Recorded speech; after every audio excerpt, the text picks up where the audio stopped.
வணக்கம் மக்களே, மக்களே வணக்கம். வணக்கம் தற்கூரியான்களே, வணக்கம் பின்வாசல் வழியா ஓடிப்போனவங்களே, வணக்கம் செக்யூரிட்டிகளே, வணக்கம் தவிட்டு தற்கூரிகளே. ஒன்ஸ் அகெயின் தற்கூரிகளுக்கு எதுக்கு 2 டைம் வணக்கம்னு சொல்றீங்களா? விடுபட்டவங்க எல்லாருமே தற்கூரியில வந்துருவாங்க. அதனால 2 தடவை தற்கூரிகளுக்கு வணக்கம். இப்ப என்ன மேட்டர்னு கேட்டீங்கன்னா, கொளத்தூர்ல 4 நாட்களாட்டு இவிஎம் மிஷின்ஸை சரி பார்க்குற மேட்டர்ஸ் நடந்துட்டு இருக்கு. அது எல்லாருக்குமே தெரியும். இதுல சில தவிட்டு தற்கூரி என்ன சொல்லிட்டு இருக்கு அப்படின்னு பாத்தீங்கன்னா, மறு எண்ணிக்கையிலையும் தோத்துட்டாங்க, மறு வாக்கு எண்ணிக்கையிலையும் தோத்துட்டாங்க, 2வது தடவையா கொளத்தூர்ல கொத்து பரோட்டா போட்டாச்சு. டேய், கொத்து பரோட்டாவுக்கு நீங்க தாண்டா ரெடி ஆயிட்டு இருக்கீங்க சால்னாவா? அதை ஃபர்ஸ்ட் நல்லா புரிஞ்சுக்கோங்க. என்ஆர் இளங்கோவன் ஐயாவோட இப்போ இன்டர்வியூ ஒன்று பார்த்தேன், ஒரு பேட்டி ஒன்று கொடுக்குறாரு. 4 நாளாக நடந்திருக்கிறதுல 8 மிஷின் எடுத்து செக் பண்ணதுல 3 மிஷின்ல ப்ராப்ளம் இருக்கு. இது அத்தனையும் வீடியோவா கவர் பண்ணியிருக்காங்க. இது அத்தனையும் எங்களுக்கு காப்பி வேணும், நாங்க இதை வச்சு கோர்ட்ல கேஸ் போட போறோம்னு ஒருத்தர் தில்லா வெளியே வந்து சொல்றாரு. அப்போ இங்க எங்க பிரச்சனை இருக்குன்னா, இவிஎம் மிஷினே தப்புன்றதை இப்போ ப்ரூஃப் பண்ணியிருக்காங்க. இவிஎம் மிஷின் ஒர்க் ஆனதே சரியில்லை. ஏன்னா 8 மிஷின் செக் பண்ணதுல 3 மிஷின் ஒர்க் ஆகல. இந்த படத்துல, சூர்யா படத்துல சொன்ன மாதிரி, தாசு லட்டுல வச்சேன்னு பாத்தியா, உனக்கு நான் நட்டுல வச்சேன்டா அப்படின்ற மாதிரி இங்க கவுண்டிங்ல எல்லாம் நாங்க கொண்டுட்டே போகல. மிஷினே தப்புன்னு சொன்னா மறுபடியும் பேலட் பேப்பர்ல ஒரு எலெக்ஷனை நம்ம எல்லாரும் ஃபேஸ் பண்ணணும். இந்த பேலட் பேப்பரை தான் ரொம்ப காலமா நாங்க கேட்டுட்டு இருக்கோம். இவிஎம் வேணாண்டா, இவிஎம் வேணாண்டா, இவிஎம் வேணாண்டா அப்படின்னு. ஓகே, ஸோ இதுதான் வந்து ஒரு ஹாப்பியஸ்ட் நியூஸு. ஸோ அதுக்கான விஷயங்கள் வந்து திமுக இனிமேல் லீகலா என்ன ஆக்ஷன் எடுக்கணுமோ, கோர்ட்ல போய் எப்படி ஃபேஸ் பண்ணுமோ அது இனி வந்து டிஎம்கேயோட லீகல் டீம் பார்த்துப்பாங்க. அதனால இந்த பொய்யா பேசிட்டு பொய்யா சந்தோஷத்தை அனுபவிச்சுட்டு இருக்கிறீங்கல்ல, தயவு செஞ்சம் உங்களோட ஷூவை மட்டும் பாருங்க, கரெக்டா லேஸ் எல்லாம் கெட்டி நடங்க, இல்லைன்னா கவுந்தடிச்சு கீழே விழுந்துருவீங்கன்னு சொல்ல வந்தேன். அதுக்கப்புறம் வந்து பாத்தீங்கன்னா, நேற்றுக்கு சஞ்சய் ஜேசனுடைய ஒரு இன்டர்வியூ ஒன்று பார்த்தேன். அதுல வந்து நிறைய அனில் குஞ்சானுங்களும் தவிட்டு தற்கூரியான்களும் வந்துட்டு, பாருங்க கொத்தோஸ்களா கதருங்க, இதுல கதறதுக்குலாம் ஒண்ணுமே இல்லப்பா, அவர் அப்பான்னு சொன்னாரு. என் மருமகன் சொன்னதுல எனக்கு ரொம்ப சந்தோஷம். அவருக்கு சஞ்சய்னு கூப்பிட்டாதானே பிடிக்குமாமே. ஸோ சஞ்சய் தங்கமே, ரொம்ப அழகா இன்டர்வியூ கொடுத்தீங்க, ரொம்ப ரிலாக்ஸ்டா கொடுத்தீங்க. டிடி அக்கா தான் கொஞ்சம் ஓவர் ஆக்டிங் பண்ணாங்க, பட் ஓகே, அதை விட்டுருவோம். அப்போ இவங்கள்ட்ட கேள்வி கேட்குறாங்க, நீங்க யார் இருந்து ஒரு ஹீரோ நீங்க கூட்டிட்டு போவீங்க ஹாலிவுட் போறதா இருந்தா? அவர் சொன்னாரு எங்க அப்பா அப்படின்னாரு.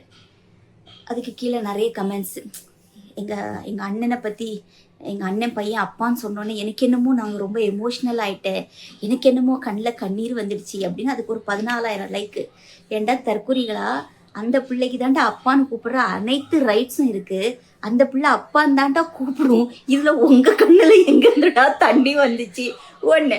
2வது, என் மருமகன் அழகா சொன்னாப்ல, எங்க அப்பா நான் நடிக்கிறத விடல, இன்னமும் அவர் நடிச்சுட்டு தான் இருக்கிறாரு, அதனால நான் ஹாலிவுட் போனாலும் எங்க அப்பாவை தான் நான் கூட்டிட்டு போவேன் அப்படின்னு சொல்லியிருக்காப்ல. நான் தங்க பிள்ளைடா. அப்புறம் வந்து இந்த தற்கூரியானங்களும் இந்த சந்தோஷப்படுறதுக்கு ஒண்ணுமே இல்லை. ஏன்னா அந்த புள்ள வந்து எங்க சங்கீதா அண்ணி வளர்ப்பு கூட. ஸோ இங்க சங்கீதா அண்ணியை பார்த்தாலே தெரியலையா, பாவம் இன்னைக்கு வரைக்கும் கத்தி கதறிட்டு இருக்காங்க. ஏதோ அவங்க பிரச்சனை அவங்க பார்த்துப்பாங்கன்னு வைப்போமா, பிள்ளைங்களை நல்ல அருமையா தங்கம் போல வளர்த்துருக்குறாங்க. இந்த தவிட்டு தற்கூரியானுங்க தான் சங்கீதாவை வந்து கேவலப்படுத்தினானுங்க, எங்க சங்கீதா அண்ணியை தான் கேவலப்படுத்தினானுங்க. அப்படி இப்படி நானுங்க எல்லாம் பண்ணானுங்க. நாங்க கொத்தூஸ் யாருமே நீங்க கூப்பிடுற நாங்க இல்லடா, மண்ணாங்கிட்டீங்களா? ஆனா நீங்க சொல்றீங்களா திமுக காரங்க தான் வந்து நாங்கெல்லாம் பண்ணோம், நாங்க வந்து சந்தோஷப்பட்டோம், அந்த கர்மத்தை நாங்க வந்து வாந்தி எடுத்தோம், அதெல்லாம் போட்டு ஃப்ரேம் பண்ணி எல்லாம் பாஸ் பண்ணி விட்டதே டிவிக்கு ஐடிவிங்காரங்க தான்டா. எங்க அண்ணியை கேவலப்படுத்தினதே நீங்க தான், நாங்க இல்லை. அதனால நாங்க வந்தாங்கன்னா செருப்பால தான் உங்களெல்லாம் அடிப்போம். அதனால எங்க அண்ணியோட வளர்ப்பு பிள்ளை சூப்பரா இருக்கா, நல்லா பேசியிருக்காப்ல. ஏன்னா என் மருமனுக்கு தானே தெரியும் எங்க அண்ணன் இன்னும் நடிச்சுட்டே இருக்காப்ல அப்படின்னு, அது ஊருக்கே தெரியாது, வேற விஷயம். ஸோ சஞ்சய் ஜேசனுக்கு வாழ்த்துக்கள்.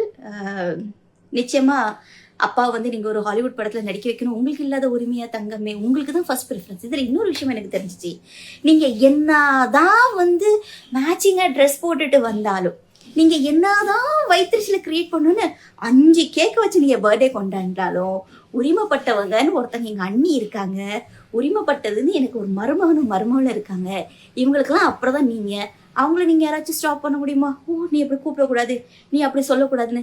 அந்த பிள்ளைங்க வாயால ஒரு அப்பான்னு கூப்பிட்டோன்னே இந்த அணில் ஆண்டிங்கெல்லாம் வந்து சந்தோஷப்படுறீங்க, எதுக்கு? அந்த பிள்ளை அப்பா தாண்டா கூப்பிடுவான், கூமட்டா போயிலா. அதுக்கப்புறம் வந்து இன்னொரு முக்கியமான விஷயம், நேத்திக்கு பிரதமர் மோடி அவர்கள் வந்து நேத்திக்கு ஒரு வீடியோ வெளியிட்டிருக்கிறாரு. அதில் அவர் சொல்லியிருக்காரு, நீங்கள் என்ன மட்டும் கெட்ட கெட்ட வார்த்தையில் திட்டினதில்லை, எங்கள் அம்மாவையும் நீங்கள் திட்டுனீங்க.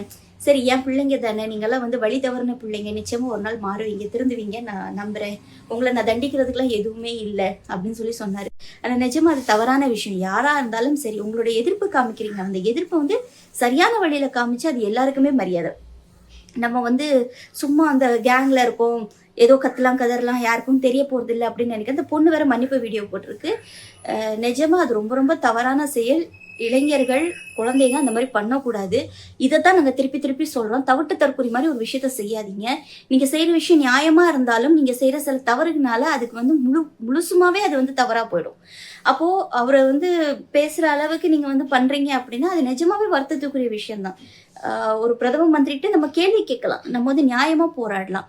ஆனா அவரை வந்து அசிங்கப்படுத்துறதுக்கும், உங்க அம்மாவை அசிங்கப்படுத்துறது, அந்த செத்து போன பாட்டியை அசிங்கப்படுத்துறதும் ரொம்ப தப்பான விஷயம். அதுல நான் வந்து பிரதம மந்திரி கிட்ட நான் ஃபுல் என்னுடைய சப்போர்ட் இருக்கு. நிஜமா பிரதம மந்திரி அவர்களே, அது ரொம்ப ரொம்ப தவறான ஒரு செயல். ஆனால் நீங்க வந்து குழந்தைங்களுக்கு அட்வைஸ் பண்ணீங்க. நீங்க உங்க கேபினெட் மினிஸ்டர்ஸ்க்கும் அட்வைஸ் பண்ணணும். ஏன்னா அதுங்களாம் 20 வயசு 25 வயசுக்குள்ள இருக்கக்கூடிய பிள்ளைங்க தப்பு பண்ணக்கூடாது, நம்ம தான் திருத்தணும். நீங்க சரியான வழியில சொல்லியிருக்கீங்க.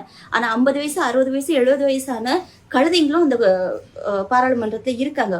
மனுஷங்களுடைய கஷ்டத்தை புரிஞ்சிக்காம நாங்க என்ன சொன்னாலும் கேட்க மாட்டோம்னு சொல்றவங்களுக்கு நீங்க பெரிய மனுஷன், நீங்க அங்கேயும் கொஞ்சம் அட்வைஸ் பண்ணீங்க அப்படின்னு இங்க பிள்ளைங்களுக்கு பண்ணியிருக்கீங்க. ரொம்ப சந்தோஷம். அதே மாதிரி அங்க இருக்கக்கூடிய கூமுட்ட மந்திரிகளுக்கும் கொஞ்சம் பண்ணீங்கன்னா நல்லா இருக்கும்.